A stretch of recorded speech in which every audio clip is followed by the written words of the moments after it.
Hello, YouTube. Welcome to my channel, Marriage, Politics, and Sports. Again, I'm here with the 12th installment of my African American divestment from the Democrat Party. Listen, I'm adamant about this. I mean, we've been voting as blacks. We've been voting for the Democrats for forever, 60 years or some shit like that. It's time for a change.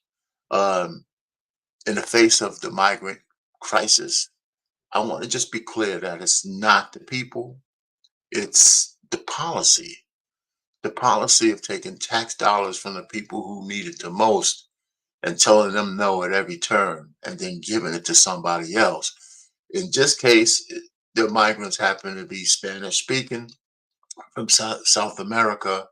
Some of them are darker, some of them are lighter. So we're trying to say they call them brown, they call us black. The issue really is it's more about the policy. It's the deceit from the Democrat Party that matters more than anything else. So I got a video here with the narration from Brother O'Shea Duke Jackson, and I'm gonna clip it up, and I'm gonna let you guys see what he's talking about. We have people in different segments of this video uh, to get the point across better than I could. And I've been harping on this thing all year that this is number 12. And it's not just immigrants, it's other policies. There's all kinds of things that the Democrats use to keep blacks enslaved and take advantage of our votes. And I always say that Biden has done more to harm black people than Trump ever has. And I'm not really an advocate for us voting for Republicans. I think we need to find a way to start a third party uh, and find like-minded whites, Asians, Hispanics, and anybody else who want to listen about how do we save the middle class from the people who are preying on us the most. And the Democrats are out. The Republicans, as they currently constituted, they ain't really going to help either. So there's got to be some kind of sea change in our country for us to move forward because we're in dire straits here. And this migrant crisis is just another one. It's just indicative of one party sticking it to the people who supported them and who have an ulterior motive of trying to find ways to bribe new votes so they can stay in power.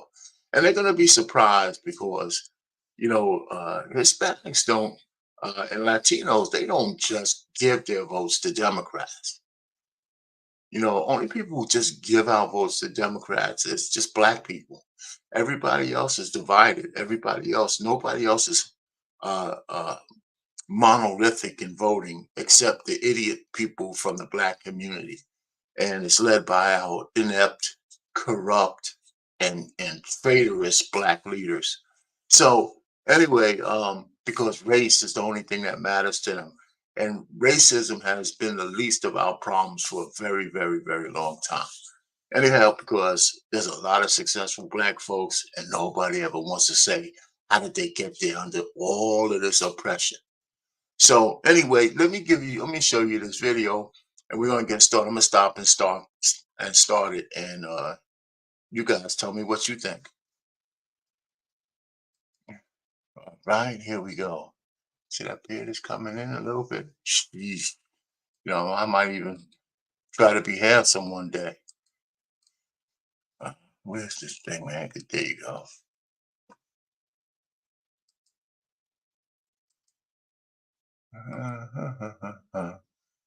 This is mostly this is Chicago.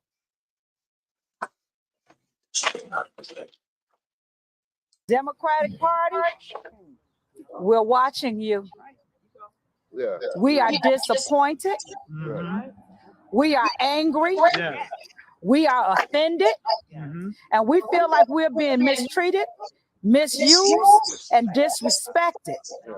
We will not. Let me stop this right here. One of my issues with this is you got three black men all around her, and she got the mic. The black men need to get the fuck behind the mic And because we don't just feel we're being disrespected. We don't just feel it. We are being disrespected. We have been disrespected. We're not thinking this thing through. So when women get up there, they're talking about their goddamn feelings. We're not talking about feelings. Now, she ends up a little bit stronger than what she says here, but it ain't no feeling. It's not a feeling. We need to stop saying that. That's why men need to hold their dicks and get behind the mic and put the women in the background and just say, listen, man, we're tired of getting our ass reamed by the Democrats.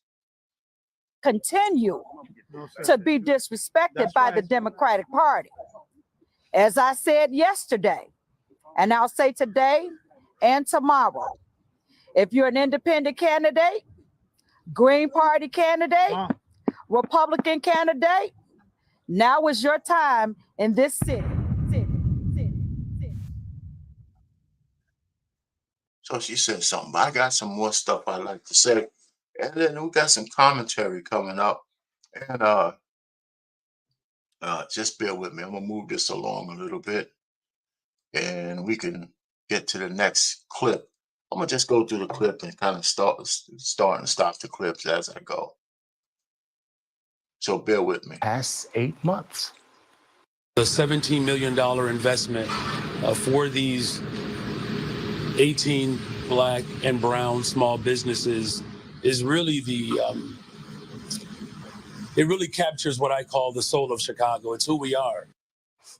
Last May, the city of Chicago called on the Food Depository to help feed new arrivals. Listen to that lingo. Black and brown businesses are feeding the migrants, trying to dress it all the way up. And of course, you always hear this Black and brown coalition. And no offense to who are the so-called brown individuals or the Hispanic community, but I would feel like a lot of African Americans or Black people don't necessarily feel like that coalition is strong. It really probably feels like the brown coalition is strong, right? But then remember, somebody in the brown coalition had this to say to a Black woman. Money for you. Are you stuck in a job you hate, feeling undervalued and underpaid? Imagine if you could skyrocket your career. You working. No more money for you. Bye-bye. Go back.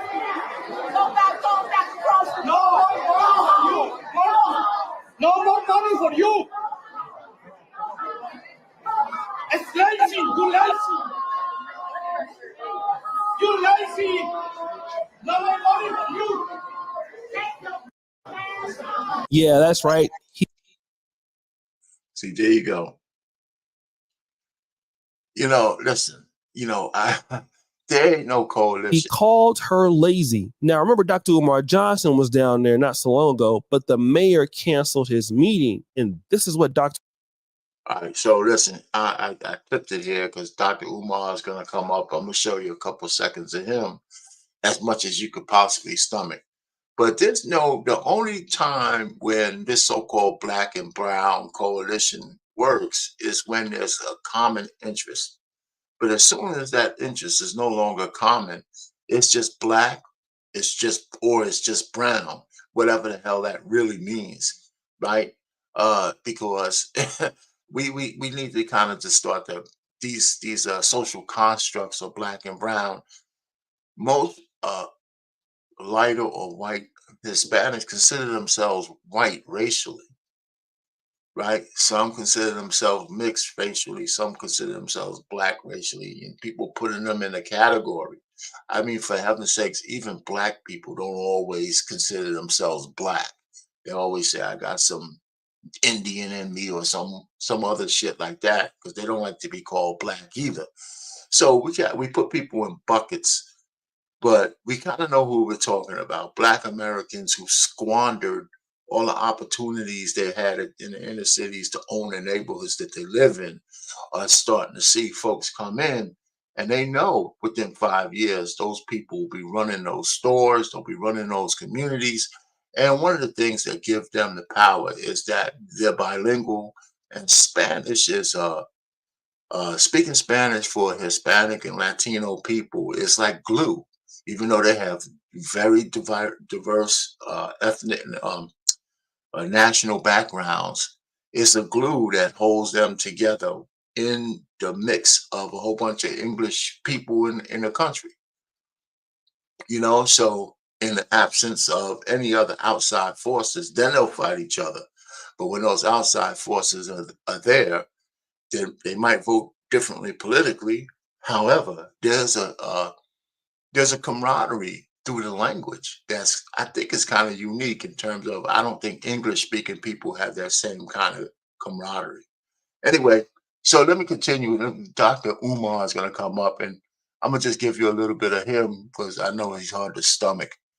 But in this case, he has a point in some areas. So listen up. The meeting last night, emergency meeting after the mayor canceled my event at the Karain Center for the Arts. We still had a powerful meeting of activists and concerned African citizens of Chicago. We're going to get into that tonight. I got to take an early flight back. Man? I don't know if you out there. Well, I see you. But they are literally purging us. Hey, how you doing, brother? If they take Chicago, Black America is done. If they take Chicago, I'll drop the link if you're still around. Black America is done. If they take Chicago, Black America is done. Miles. Turn right. I heard that some of the Latino gangs are recruiting migrants. I heard that the migrants are being armed with weapons. I heard that the migrants are being set up to vote in next year's presidential election, although they are not citizens. The corrupt Chicago electoral process will allow the migrants to vote next November. The migrants are getting food, clothing, shelter, childcare, while hundreds of thousands of Black Chicagoans are struggling. They're using your tax dollars to finance people who don't like you. Let me stop it right there. I mean, you listen, it's hard. You'll be hard pressed to say he doesn't have a point. But, what else can you do?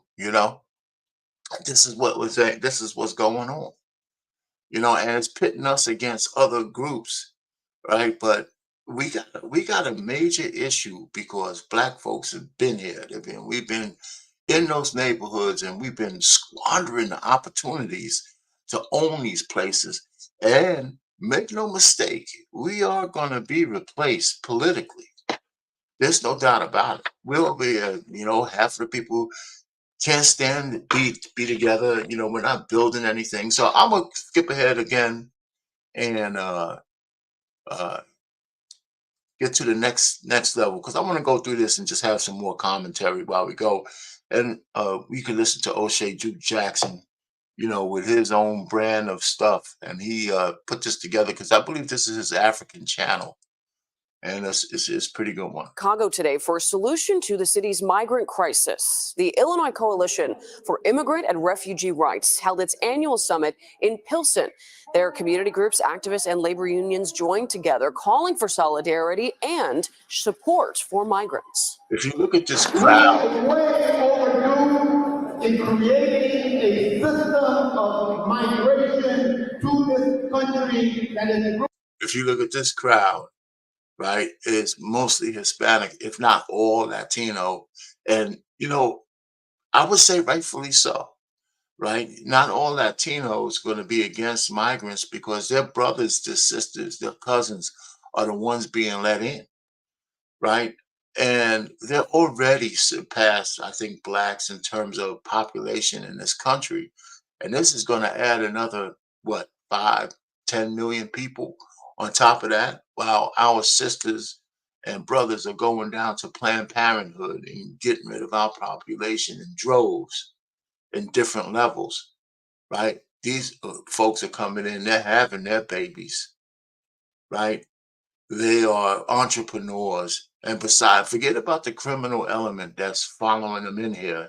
That's in every, migration. And that has nothing to do with them just being Hispanic, right? We got with the borders open, we got probably some terrorists coming in. We got all kinds of bad people coming in, but that's not the majority of the people. Most people still are coming here for whatever hope they want to get, and they're going to work for it. They're going to work for it. In 5 years, where these migrants are, they'll be in control of those neighborhoods. 5 to 10 years for sure, especially. So, beware. Rooted in compassion and in justice. A number of elected officials pledged their own support for the coalition's policy platform, which includes calls for immigrant health care and more funding for community services. Well, who do we have to blame for this? Unfortunately, ourselves. Rewind! The year is 2008, and there was a young... I have come home and I have stood at the base of the steps just dreading the 40 stairs that I have to... man, or a younger man, running for the presidency of the United States. He's running against Senator John McCain. I believe we all know who this young man became. Senator Barack Obama, who then became President Barack Obama. Now, my mother at the time told me, hey, you need to get out and vote. It's the first time I've ever voted. And I was like, well, who do I vote for? Well, when you get to the ballot, vote Democrat down the line. Don't vote for anybody who's Republican, just vote Democrat. Okay, so I go into the voting booth and I did just that. I voted for Barack Obama. I voted for whoever else was there, and I just voted down the line. Now, I was excited when the guy got into office because many young people, such as myself at the time, went out and voted for him. But oh yeah, I didn't know what his agenda was. And he didn't need to have an agenda for me to vote for him because, well, as long as you're Democrat, just vote for them. The question is, what have Black people gotten for their votes? And here's what typically happens. We're going to get upset. We're going to get pissed off. We're going to complain about migrants. We're going to complain about budget cuts. We're going to complain about our police staff not having the funding to do things. And then the next election, yeah, you got it. We're going to vote down the line Democrat. And that is the problem with us as a community. We don't have respect for ourselves. So then nobody should have that respect for you. If you're a person that doesn't respect yourself, why would I care about respecting you? So the migrants, if they're going to come in and take your resources, well, you voted for it. You said it was okay, and there you go. Oh, see, you hit the nail on the head. We get what we deserve. We get what we vote for. And we voted for all of this nonsense, right? And our leaders have led us down this primrose path of just complete subservience to the Democratic Party and this incessant fear of racism. Everybody, you listen to people say, well, we can't have Trump in because he's a racist, right? And all of this crap. And racism is the last thing we need to be worried about. Because every Black man that I know, well, not everyone, but everyone that you know and I know, we've all overcome whatever racism that's out there because we are all eating. We have families, we have houses, we have success. When was the last time somebody did something to you because they were racist and stopped you from getting what you wanted? I mean, every time I talk to a Black person, they name racism. I said, give me an example how racism stopped you from succeeding. There's people who are Black people who said in the 4 years that Trump was president, and I hate to even use him because morally he's bankrupt, but in the 4 years he was president, you tell me what happened to you that was any worse than any of these Democrats who were in charge. We weren't at war, I can tell you that. Not like this. We weren't sending tax dollars to Israel and tax dollars to Ukraine. Right? That's like, taxation without representation. We're giving them these monies with no strings attached. You know what I'm saying? None. So I tell you, I'd be pissed at that. So listen, I'm going to go. I got one more piece to this thing that O'Shea put together. And then, I'll come in with a little bit more commentary. And I know I might even have my thoughts of what we could try to do about it. It might be too late, if you ask me. But you know what? As long as we're still breathing, there's a chance, right? I guess. I got a couple more segments, some small segment that I want to talk about from here. On this chance to unite as much as possible, especially the African American community, because we see what the plan is. And guys, we're going to be wiped out. The way that the Democrats are looking at us, they want us out of there completely. We will completely be replaced by everybody else. And unfortunately, you're going to suffer. I'm going to suffer. Our kids will suffer. And that's not what we want, guys. So guys, what do you think? It's your boy, Shirley Jackson. Back at it again with an episode of Kinganda. Fair use. We're out. Yeah, fair use. I tell you, man, O'Shea is hot, man. I'm glad I found this clip because I agree with what he said. So this really feeds into what I wanted to do. Like I said, this is my 12th installment of the divestment from the daggone Democratic Party, man. And if I could convince 1, 2, 3, 10 black men to not vote, if I can convince a woman not to do it, that's great too. But they seem to want to vote for every decadent thing that's out there because how they feel. But it's good to hear some women starting to come around saying, listen, maybe our votes shouldn't just go to Democrats. But black men, I want to see in 2024 election in November that the black vote for men is down to around 30% level or less. That would be success. If I can get it down to 75%, that would be really good. But it'd be much better if it was under 50%. We need to divest from these bastards as fast, quick, fast, and in a hurry. They have done nothing for us, and we're just years away from complete irrelevancy. So, and listen, if I sound extreme, I don't give a shit. I am, because this is really bad, man. Look at our inner cities. Look at the mayors. Look at the black people that we put in office. One chick is gonna blow one of the biggest cases against Trump because she couldn't keep her dick in her pants, right? And then some other ones in May. There's another mayor just ragdolling all the people in her town because she wants to be Nino Brown. And then we got Brandon Johnson, who look you right in your eye while he's screwing you, and Eric Adams in New York, the most powerful city in the world, and he's powerless to do anything about what's going on there. So this shit is just a shame. I'm tired of it. I don't care who's voting. I'm gonna write my own name in for president because I could do better than these bastards, man. Anyway, I'm done. Art Payne, Marriage, Politics, and Sports, over and out. Next time, JT, I'll hook you up, man. You gotta retire, brother. So you can have your time like I do.